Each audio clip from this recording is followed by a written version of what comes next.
everyone, welcome back to Sunday Live Show. Thank you so much guys for tuning in.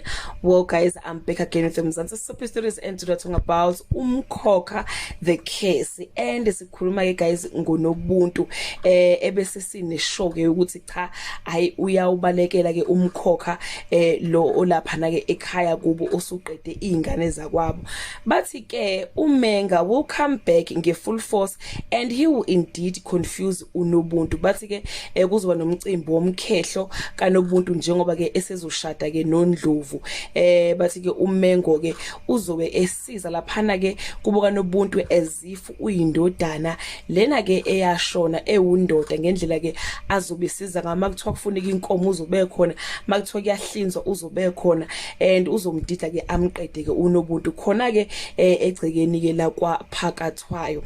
The elders have plans for Nobuntu and Ndlovus wedding.